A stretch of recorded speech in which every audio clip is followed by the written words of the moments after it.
Indore to Kolkata flight journey যে superb journey তোমাদের সাথে আগের ব্লগে শেয়ার করেছিলাম। ইন্দোর এয়ারপোর্টে আমরা অলরেডি ফ্লাইটে বসে গেছি, সমস্ত লাগেজ রাখা হচ্ছে, আমাদের সিট পড়েছিল উইন্ডোর ধারে, এর জন্য কিন্তু এক্সট্রা পেও করতে হয়েছে।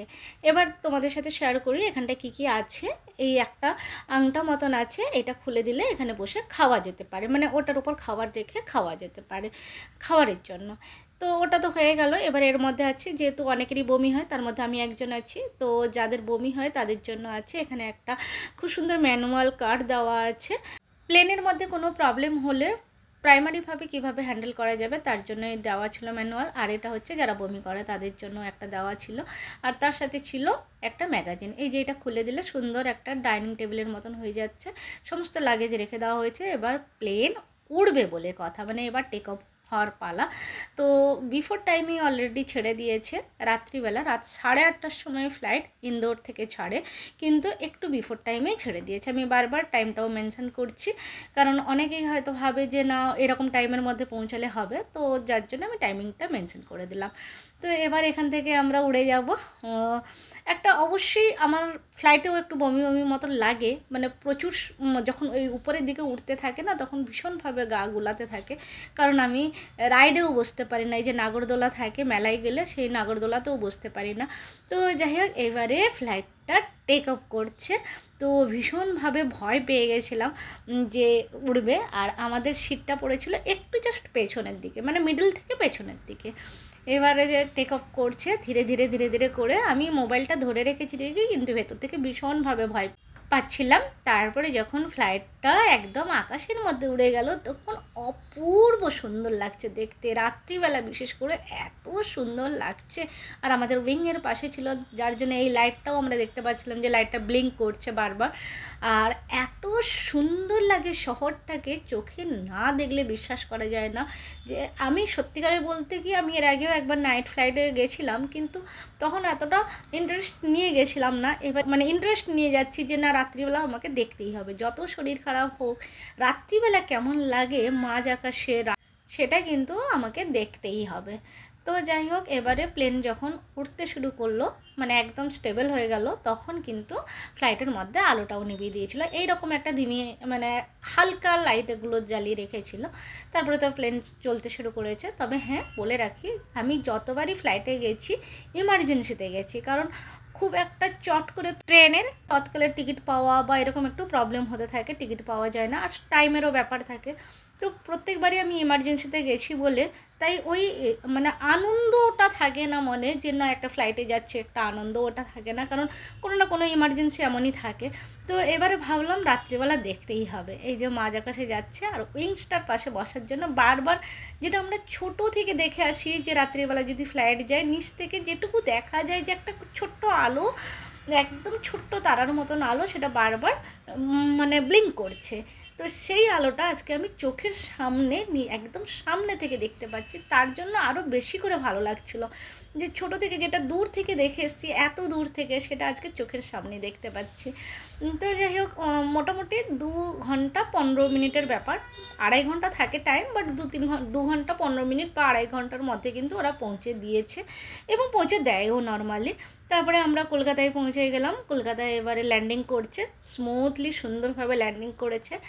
রাস্তায় বলছিল যে ওয়েদারটা খারাপ আছে বলে অ্যানাউন্স করছিল, কিন্তু ঠাকুরের নাম নিয়ে নিয়ে পৌঁছে গেলাম, মোটামুটি ল্যান্ডিং করে নিলাম। আর আমার আগের ব্লগে শেয়ার করেছিলাম, আমার অনেক দিনের ইচ্ছে ছিল যে ফ্লাইটে নেমে বাসে করে, মানে ওই এয়ারপোর্টের মধ্যেই বাসে করে যেখানে লাগেজ থাকে লাগেজ নিয়ে তারপরে বেরোবো, বা আমি যেখানে মানে ফ্লাইটে উঠতে যাচ্ছি সেখানে যেন বাসে করে যাই, এটা আমার খুব ইচ্ছে ছিল, কোনো দিনও হয়নি। তো এইখানটাতে এসেই প্রথমবার দেখলাম যে ফ্লাইট থেকে নেমে আমরা কিন্তু বাসে করে এয়ারপোর্টের মধ্যে ঢুকলাম, যেখানে সব লাগেজ আছে আমাদেরকে নিতে হবে। আমাদের লাগেজ ছিল ছোট্ট একটা ট্রলি ব্যাগ ছিল, একদমই ছোট, 7 কেজিও ছিল না। কেবিনেই চলে যেতে পারতো, কিন্তু আমাদেরকে কেবিনে নিতে যেতে দেয়নি। অন্যান্য সবাই নিয়ে গেছে দেখলাম ট্রলি ব্যাগ, বাট আমাদেরটা কেন নিতে দিল না জানি না, হয়তো কিছু একটা ব্যাপার আছে। আর বাইরের থেকে কাঁচটা না পরিষ্কার লাগছিল না, যার জন্য আমি আর বেশি ভিডিও শেয়ার করলাম না। এখানে খুব সুন্দর অনেক ফ্লাইট দাঁড়িয়েছিল, কিন্তু যেহেতু পরিষ্কার দেখা যাচ্ছিল না, তারপরে নেমে এলাম, সিঁড়ি দিয়ে নেমে এলাম। এই যে ফ্লাইটটা দেখতে পাচ্ছ, এটাতেই করে আমরা এসেছিলাম ইন্দোর টু কলকাতা ফ্লাইট। 8:30টার সময় ইন্দোরে ছাড়ে, আর যথারীতি 10:30টার মধ্যে আমরা এখানে পৌঁছে গেছি। কিন্তু এখান থেকে বেরোতেও তো সময় লাগবে, এখানে পুরো বাসগুলো দাঁড়িয়ে থাকে, মানে একটা ভর্তি হয়ে গেল বেরিয়ে গেল, তারপর আবার সঙ্গে সঙ্গে আর একটা বাস চলে এলো। অনেকক্ষণ যে দাঁড়িয়ে থাকতে হবে ওরকম নয়, ওদের পরপর লাইনে দাঁড়িয়ে থাকে। এই আমার ছেলেও নামছে, আর এক একটা করে চলছে। আর বাইরে বেরোলে না ভীষণ একটা আওয়াজও কেমন একটা হতে থাকে, কারণ এতক্ষণ আমরা একটা মানে বন্দর মধ্যে ছিলাম, তারপর পুরো খোলামেলা একটা বেরিয়ে আসছি। তো যাই হোক, এখানটায় সমস্ত বাসগুলো দাঁড়িয়ে আছে, এক একটা আসছে এক একটা বেরিয়ে যাচ্ছে। আর মনে হচ্ছে না এইটুকু জার্নির জন্য বাসে একটা সিট চাই। কারণ অত্যধিকভাবে গা গুলাচ্ছিল। আমি কোনো রকমভাবে নিজেকে কন্ট্রোল করেছি যাতে আমার ফ্লাইটের মধ্যে বমি না হয়। আমি অলরেডি গেট ওয়েলসনের যে প্যাকেটটা ছিল সেটা কেটে কিন্তু মুখের কাছে নিয়েই বসেছিলাম।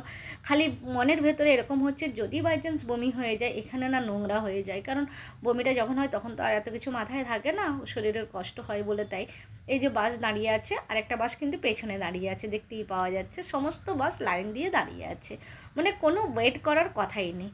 তো যাই হোক, আমরা বাসে করে অলরেডি চলে এলাম, আমি নেমে গেছি, ছেলে এবার নামছে। তারপরে এবার আমি লাগেজ নেব, বেরিয়ে যাব। আর আমি এর আগের বারেও দেখেছিলাম, যখন আমি করোনার সময় ফ্লাইটে এসেছিলাম তখনও দেখেছিলাম যে এই জায়গাটা বেশ ফাঁকা তুলনামূলকভাবে, মানে যেখানে অ্যারাইভাল হয়, যেখানে আমরা এন্ট্রি নিই, সেখান থেকে এই ডিপার্চারের জায়গাটা তুলনামূলক ফাঁকা থাকে। তো এবারেও সেটাই দেখলাম। তো যাই হোক, এখানে লাগেজের জন্য সবাই দাঁড়িয়ে আছে। আমরাও এসে ভাবছি আমাদের লাগেজটা কি চলে গেল।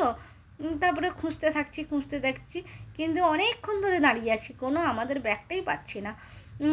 আসবে, আমি জানি সমস্ত ব্যাগে আসবে, সে পুরো একটা বেল্ট রাউন্ড লাগিয়ে যখন আসবে সময় লাগবে। হয়তো আমরা আসার আগেই হয়তো এখান দিয়ে রাউন্ড লাগিয়ে বেরিয়ে গেছে, এটাও হতে পারে। তো আমরা একবার এসে এখানটায় ট্রলির মধ্যে দেখছি যে এর মধ্যে আছে কি না। তো ফ্লাইটেই কিন্তু বলে দেয় যে বেল্ট নাম্বার এত, এই বেল্টে গিয়ে তোমরা কিন্তু তোমাদের লাগেজটা কালেক্ট করতে পারবে। তো সেই জন্য আমরা অসুবিধে নেই, চলে এলাম। তারপরে এসে দেখি এই যে আমাদের ব্যাগটা পড়ে আছে, ছোট্ট ব্যাগ। প্রথমেই বলেছিলাম, জাস্ট দেখো হাতে করে তুলে নিলাম।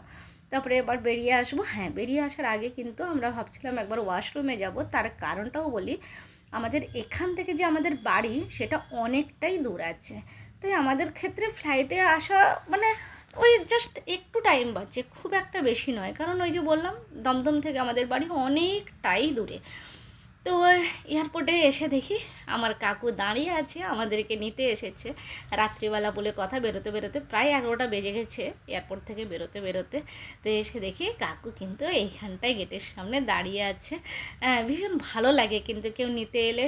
আমি বারণ করছিলাম যে না, কাকু এত দূর থেকে আসবে, আসার দরকার নেই, আমরা একা একা চলে যাব, অসুবিধে নেই। কিন্তু বাবা মা কাকু কেউ মানতে চাইছিল না, কেউ একা ছাড়তে চায়নি। তো কিন্তু দেখলেও ভালো লাগে যে কেউ নিতে এসছে। এটা হচ্ছে কলকাতা এয়ারপোর্ট, তোমরা অনেকেই জানো, তাও একটু শেয়ার করলাম। বাইরে বেরিয়ে এসে দেখলাম যে ওলা উবের সমস্ত কিছু আছে, সেখান থেকে আমরা অনলাইনে একটা কিছু বুক করলাম। বুক করে আমরা সোজা যাব ধর্মতলাতে গিয়ে আমরা বাস ধরবো। আর এত রাত্রেও যে ধর্মতলাতে এত প্যাসেঞ্জার, সত্যিকারে আমার এই ব্যাপারে কোনো আইডিয়া ছিল না। আমি ভেবেছি এত রাত্রে হয়তো ফাঁকা থাকবে, শুনশান থাকবে, কিন্তু না, ধর্মতলাতেও প্রচুর লোকজন ছিল, কোনো রকম কোনো অসুবিধে নেই। আমরা রাতের বেলায় যাচ্ছি ধর্মতলার দিকে, অনলাইনে যে বুক করেছিলাম। আর এখানটায় গিয়েও দেখি ধর্মতলাতে প্রচুর বাস দাঁড়িয়ে আছে, প্রচুর বাস, প্রচুর প্যাসেঞ্জার। আর টুকটাক কিছু খেতে চাইলে তার মতনও ব্যবস্থা করা আছে, কোনো অসুবিধে নেই। টুকটাক কেউ চা পকোড়া, কোনো রকম টুকটাক খাওয়ার জিনিস সবই পাওয়া যাচ্ছে। তো যাই হোক, এবার আমরা বাসে উঠে গেছি, বাসে করে এবার বাড়ি যাচ্ছি। আমরা নেমেছিলাম প্রায় 3:30 4টের দিকে আমরা নেমেছিলাম। সেখানেও বাবা মা অটো পাঠিয়ে দিয়েছিল, কারণ বাস থেকে নেমে আবার অটো করে যেতে হবে। আর গ্রামের দিকে তো এত রাত্রিবেলা আগের থেকে বুক না করলে কোনো গাড়ি কিন্তু পাওয়া যাবে না, সেই সকালবেলা হলে তারপরে গাড়ি পাওয়া যাবে। তাই বাবা মা গাড়ি পাঠিয়ে দিয়েছিল। তো যাই হোক, এই ছিল আমার ফ্লাইটে জার্নি ইন্দোর টু কলকাতা। কেমন লাগলো বলো সবাই জানিয়ে। গুড মর্নিং তোমাদের সবাইকে জানালাম, কারণ এখন ভোর হয়ে গেছে। টাটা।